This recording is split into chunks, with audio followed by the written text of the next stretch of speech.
Welcome in, and thanks so much for joining me. So, in this episode, I'd like to discuss something that comes up a lot in my life, and it comes up a lot in my one-to-one mentoring work as well as in my teaching work in general. And I usually call this the distinction or the practice of discerning between healthy caring and overcaring. So, this is a little bit of a sticky one, and I just want to start off by saying, for those of us who think of ourselves as a warm or caring person, whether that's towards, our families and friends or towards social issues or whatever, this can be very eye-opening, and I would say it's very useful here to be very open-minded and to use skepticism in a healthy way. And here what I mean is, we're going to need to be skeptical towards our own forms of caring, and also those areas where we tend to get stuck with others, we tend to get stuck with things in our life. We might also want to open those up as in a form of an open question, which I often use as a representation of healthy skepticism, where we're not trying to come to a conclusion. We're just opening up a process of curiosity. So I just wanted to say that before we start into this topic on healthy caring versus overcaring. I also want to say that there is no absolute here. It's not like I can tell you specifically, what is healthy caring for you or what is overcaring. I mean, if we got to know each other and we're working together in some mentoring work, maybe at some point I can help you discern that. But not having a conversation with you, I'm just not going to know. And even then, it's really your call. It's your insight that needs to provide that discernment for you, right? So I'll describe each just as a starting place so we can get started in this conversation, and then we can continue from there. So for me, this, just a little bit of history, this all started as a prompt, an invitation, I guess we could say a teaching from one of my main teachers, Sokni Rinpoche, and he's a really wonderful teacher. If you want to check him out, he's got a wonderful course and program called Fully Being, fullybeing.org, so I highly recommend that.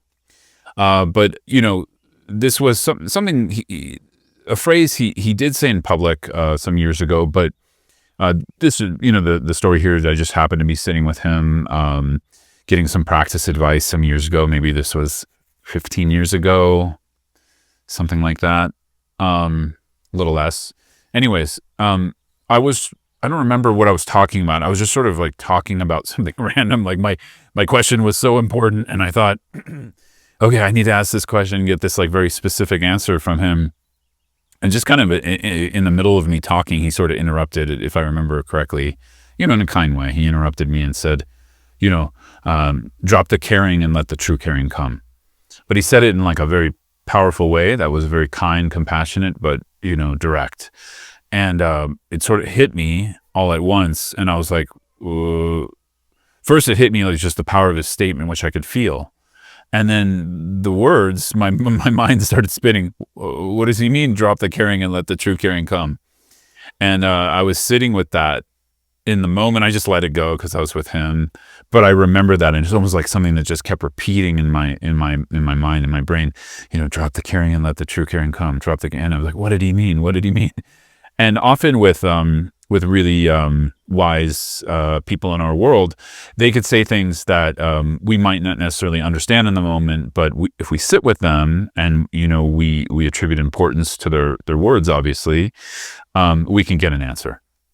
So I sat with it more, and of course, I referenced it back to some of his teachings as well, and over time, I started to understand this as sort of, when he said drop the caring, the kind of caring he was referring to was what he often refers to as neurotic caring, as that type of, what I'm referring to here as overcaring, right? So not using the word neurotic, but overcaring. The type of caring where we're more ruminating on something, our anxiety is spun up, and we are kind of getting obsessed with a certain aspect of a problem, right? And this could be a problem within our thoughts, within our emotions. It could be in relation to someone else, social issue, political issue, money issue. It could be a lot of things, right? Really could be anything. But the idea here is it's becoming neurotic or it's becoming overcaring when we are feeding the negativity around it. We're feeding the anxiety. We're feeding, I guess we could say, like more of a pessimistic approach to it. And of course, we're just going over it again and again, ruminating. It's like a loop and we can't get out of. I've been there many, many times, and I still end up in those loops. I have these rare moments where I think, oh, wow, I haven't been in one of those loops for a little while. Wonder if I will never have one again. And then sure enough, they do come along. So, we have to be patient. It is a process. But either way, recognizing that overcaring, I think, has to do with when it starts to become like heavy rumination and we just can't get out of it. And of course, on the more stronger end of it, maybe we start to lose sleep over it, or we start to have stronger anxiety issues over it. On the lower end of that spectrum, it could be that, it's just adding and piling up onto our stress, and we don't know how to sit with it in a healthy way, right? So again, that's like just a real big general definition of it. You're going to have to explore how that feels in your body. You're going to have to explore for yourself, what are your triggers? What happens for you when that kind of overcaring is coming in? One thing I've noticed with some friends and just some people around me is when everything is kind of alarming, or everything is like a red light flashing, when it's like 70% or more in our life is, that's when that's a pretty good sign that we tend to be in this over anxious, over kind of activated sense of overcare, right? I want to say something positive here, right? Because I've been sharing some bad news. Those of us who do struggle with this, with the overcare, we tend to also struggle with some anxiety issues. So in my case, that's true. And there's some positive news here, and the positive news here is we care, right? So it means that we are a caring person. It means that we are a loving person. At the root of all that overcare and stress and anxiety and sort of red lights flashing is love, right? For ourselves, for others, all of that. So I just want to stop here and recognize that. And, as you're hearing this or reading this or whatever,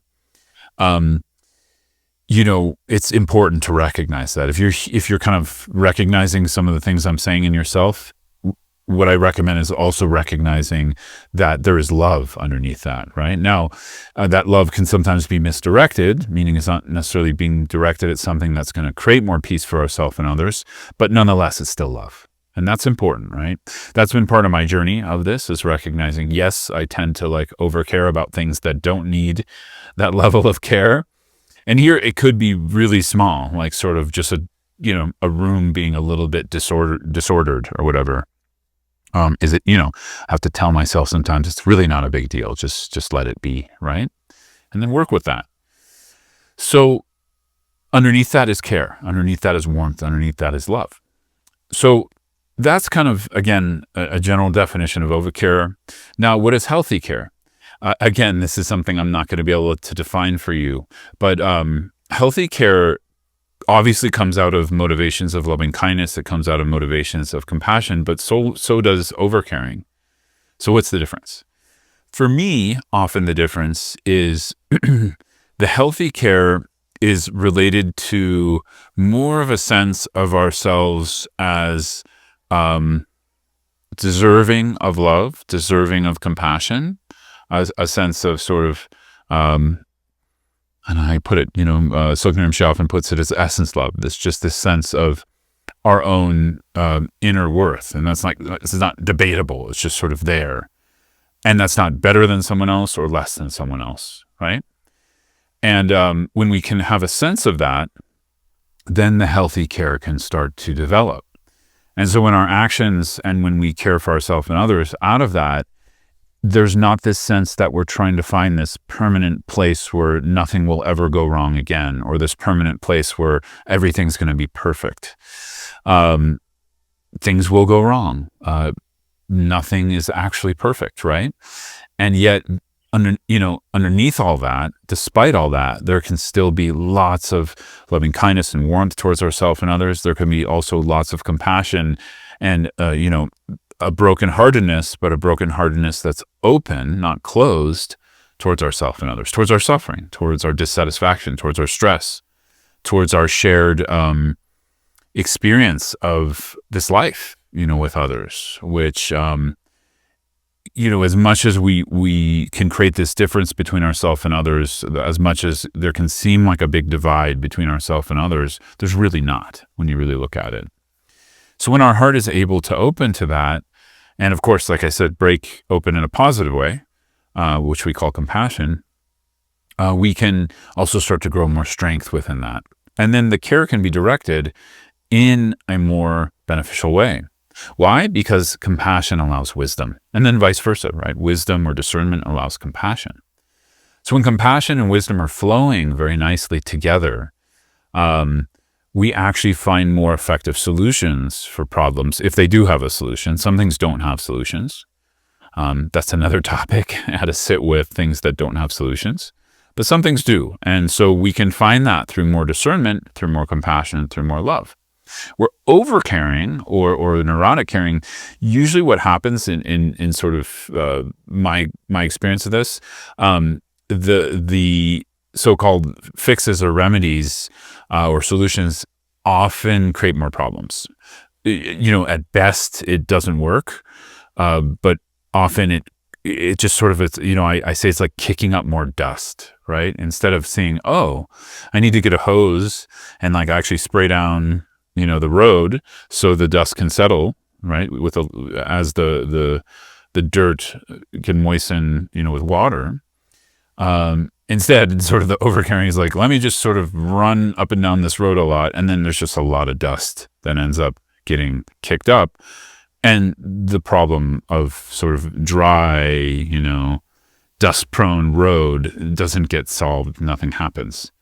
So, I know this can be like tough news, especially for those of us who do care a lot about others, care a lot about like the suffering in the world, current issues, all of that. But I'm just really, really requesting you to try to kind of see some wisdom in this, which isn't mine, right? I already said it came from Soknim Shin. For him, it came from the wisdom of his teachers and the greater Buddhist tradition and lineages. But just requesting you try to see this in your life. Try to see how this is playing out. And the reason I'm requesting you is because we are at a point in the world where we're so deeply interconnected.